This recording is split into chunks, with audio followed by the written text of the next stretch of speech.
What is my stomach going to look like after a tummy tuck? If you're watching this video, you are probably considering getting a tummy tuck, or you actually have one scheduled in sometime in the near future. But beyond knowing what you can expect to look like after the surgery, there are more things you want to ask your surgeon beforehand. Hi, I'm Inera from Tummy Tuck Rehab, and in this video, Lisa and I are going to cover the top questions that you want to be asking in your pre-op visit, so before the surgery, so that you get the most out of the surgery and you are more informed about the whole process.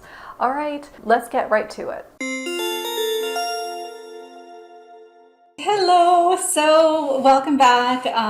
We are back today, Lisa and I, and we are here to discuss some questions that you want to talk over with your surgeon during the pre-op phase. So this is after you've decided on the surgeon you're going to choose to do your surgery, and then you'll at some point schedule the surgery itself, and then you're kind of in this pre-op phase.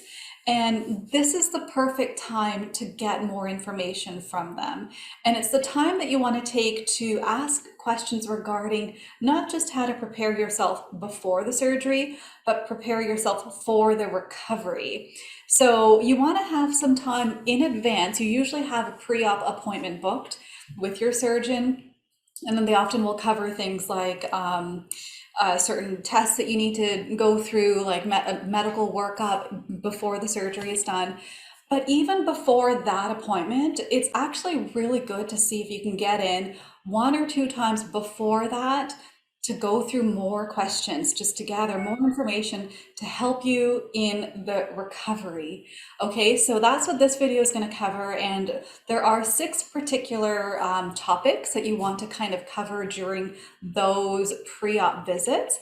And the general categories of topics that you want to cover are preparation for recovery, things regarding the day of surgery, and details regarding the surgery itself, the techniques that they may be using, just details regarding their operation, what they're planning on doing, and aesthetics, post-op considerations, things that they would want you to know about in advance so that you can, again, have a smoother recovery post-op, and communication. So those are 6 topics.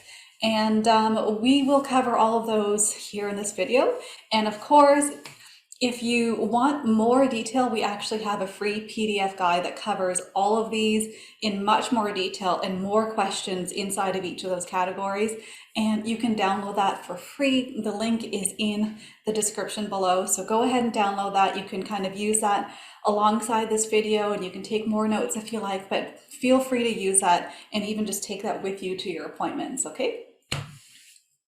All right, so I will take it away with the first of 6, which is preparation. A reason we like to say to go for a couple pre-op appointments before just like that 2-week one right before surgery is because you really need some time to plan for the recovery. Now, in the guidelines the surgeon's going to give you, he or she will be very clear about when you can lift your kids, when you can get back to working out. All that stuff will always be in there. But what isn't clear is kind of the best and worst case scenario when it comes to recovery. So, okay, worst case scenario, how long am I going to be down and out when it comes to lifting my kids or standing up straight or pain or all of those things? So that way you have that as kind of a backup plan. Okay, well, worst case, I might need help through this time. Best case, I'll need help through this time. And that way that can ease the anxiety a little bit of being prepared and having that anxiety of how recovery is going to be, because it can feel a little bit scary. So that's one question that we have in our guide that is, I think, one of my favorite ones. Yeah, and then regarding the sort of next topic that you want to cover pre-op is the day of surgery. Just some ideas and I guess points to consider leading into the surgery itself. And so the day of surgery might be one for you on an emotional level. It might be one where you're excited, but also nervous and terrified at the same time. And so there's going to be a lot going on mentally and emotionally.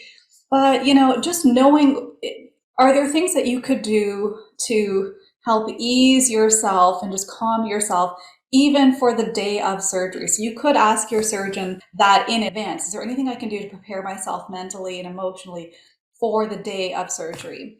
One of the things you'll want to ask also is, how long is the surgery? How long is this going to take? And that will obviously be helpful for you and whoever may be helping to sort of pick you up afterwards, and working around the logistics around that. But another important thing to ask is around pain medication. Well, medication in general, which medications are going to be given to you leading into the surgery, during the surgery, and then afterwards. Each surgeon has their own protocol. Some will often sort of suggest that you take certain kinds of pain medications right before the surgery, and then within the surgery, they may be choosing various pain management options. So they may be injecting some pain medications within the muscle itself. There are different surgical things that they can do within the surgery itself. And then afterwards, they may provide you with a different prescription. So if you have an idea of what kind of pain management they offer the day of surgery, in addition to afterwards and also leading into it, it just lets you know, okay, how much pain can I expect to be in? Is everything going to be numb for a few days? Because if they do inject those pain medications within the muscles, you may not feel much actually for the first potentially 1 to 3 days, depending on how long those pain medications last. And so knowing that in advance can help you somewhat prepare for what the physical recovery might feel like.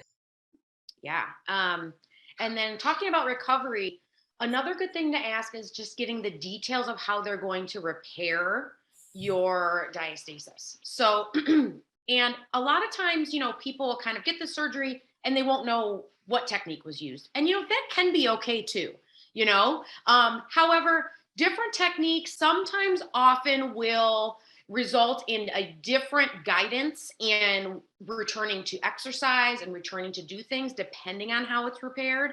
Not always, but sometimes. And also sometimes it's just kind of good to know and understand. Sometimes that can decrease your anxiety again, just understanding exactly what they're going to be doing, listening to the surgeon talk about it very confidently. And, you may have some questions about how that may affect your function. And, having them explain that can often also decrease a little bit of anxiety, knowing that, those muscles are going to be okay. So I think it's worth asking the questions and really having them take the time, showing you, putting it on the whiteboard, whatever you need to see to show you exactly how they're going to do the repair. Yeah, that's really important. And then also aesthetics. So I know there's probably a lot to cover there, and I know, Lisa, you probably have a lot to say around aesthetics as well. Yeah. So the here's the thing. So this is plastic surgery, right? So all these surgeons have an art to how they do it. And so looking at some pictures and all of that during your pre-op process can help, because you're going to get an idea for their artistic talent, right? But it's good for you to understand what is controllable and what is not controllable going into your recovery, right? So part of the scar and how it's going to look will have to do with the surgeon technique and how good they are at making a scar, right? But are there things that you can do on your end to also help you with the scar, the belly button area, which can be tricky? Just get a handle of what can I do on my end so I can have the best result and have it look the best. There's a lot of different creams and all that stuff. This is a great time early on to kind of learn about that a little bit more and see, is all this money for cream really worth it? How much does it help? Just kind of get a handle on it before you're like lying there in pain and, that's the last thing you want to think about, right? So that's a good thing to do again during the pre-op process, just to gather some more information. Amazing. Yeah. So much to talk about and think about, in advance. We really hope that the guide that we've produced for you is going to help you kind of sort everything out, because we know that there's a lot. And even if you don't get through every single question, It's there just to kind of guide you through, like, let me just make sure I know a little bit about this so that I can prepare for that, and a little bit about this so that things just don't show up as a surprise afterwards. And that's really what this is for, is to help you feel like things can, the recovery can be a bit smoother. So Yeah. another thing to consider to, in advance to talk about with your surgeon are just things around considerations post-op. And these could be things like, when can I start lifting my kids? When can I start walking my dog? So how long is it going to be for me to be okay in terms of healing for me to do those sorts of things as well as household chores? Is there a difference between when I can start doing things like just wiping the counter versus vacuuming? Because there's different intensities of just household work. So if you can get an idea of those things, it'll help you know and prepare for that in advance. And you can either hire out help or sort of delegate that out to other members of the family. So that will really help. But also, post-op, you also want to consider if the surgeon has a network of other professionals that they work with. So, for example, a physiotherapist or a personal trainer who kind of works a lot with individuals who've had the surgery, or even lymphatic massage therapists who can really help with swelling management. So you can ask if there are other professionals that they tend to refer out to aid in your recovery afterwards. And if they say, yeah, we have this person or that person, at least if you have that in advance, you can go and look up their bios, their websites, and see when to book in with them. Maybe they're really busy and they don't book for another 2 weeks out, 3 weeks out. So it's good to plan for these things in advance, and having that information allows you to do that. Okay. So with the last piece, this is something that is really easily kind of skipped over, is the communication aspect. The reason being, sometimes you get in those offices, you're nervous, you're just listening, and you're just like, okay. And it's kind of just turns into this whirlwind. That's why we love these lists of questions that we're trying to give you guys. You don't need to use all of them. You can pick the ones that speak to you, but you can read them word for word, write them down, right? Like it can be a very overwhelming process. Um, but the communication aspect is really important before you're, laid up after surgery and not feeling well. Is really having a clear stance of when am I going to see the surgeon after, and who am I going to see? Am I going to see them? Am I going to see a physician's assistant? Um, and who do I call if I'm worried? Is there a 24-hour line? Do I text you? Like, all of that in the intermediate, like right after surgery phase. But then we're also looking at years down the line, right? So maybe later something kind of turns up and it just doesn't look right. Like, can you go back and see your surgeon? If you need a revision on something, how do you go about doing that, right? So there's a lot, and after surgery, and we know after talking with a lot of women, there's a lot of questions and worries, whether it's about function, whether it's about aesthetics, whether it's about any number of things going on. And women really need the support. You need the support of your surgeon, maybe saying, you're okay, or let's come in, let's take a look at it, right? So asking them, okay, I know I'm going to have a lot of questions during recovery. What's the best way to address those with you moving forward during that phase? And I think that will be very helpful in reducing that anxiety and worry as you lead into surgery. Yeah, that's amazing. Really, really good advice, Lisa. And so I hope that in us going through these general topics and questions, that again, it gives you a little bit more clarity on things that you want to be asking your surgeon. And really, at the end of all of this, it also is helping you to sort of feel, I guess, more confirmed, or that your choice in the surgeon was the right one. And you always want to make sure that you're feeling that you are being listened to and heard, and you feel supported, and that you're not being shamed by asking all the questions that you're asking, and that you actually are feeling like the surgeon is taking that time to really answer those because they're important to you. So it's okay if during this process, you actually realize, you know what, the more questions I have, the more I find that I'm being brushed off. Or maybe you find that the opposite happens, is the more questions I have, the more they, you know, they do continue to provide the answers to me in a timely manner, and I still continue to feel supported. So possibly going through these questions might be another way for you to just kind of narrow down that, yeah, this is the surgeon that I want, or maybe I want to, you know, continue exploring other surgeons. So it can shed light on that as well. All Yeah, right. that's So, such a great point. yeah, I mean, it's such a great point because don't ever feel like it's too late to back out, right? right, exactly. Even if there's money and things involved, like once you know, oh my gosh, this doesn't feel right, don't feel that pressure because everything you just said is so, so important.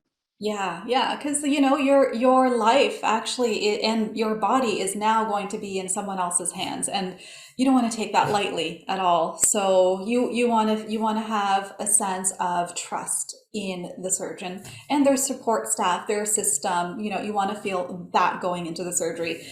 You don't want to feel like, well, I think I was a bit rash, but you know, hopefully everything will just be okay. Like, just take that time to really do that self check-in that we have talked about actually in a previous video. Just to do that self check-in, and do I feel like this is the right choice?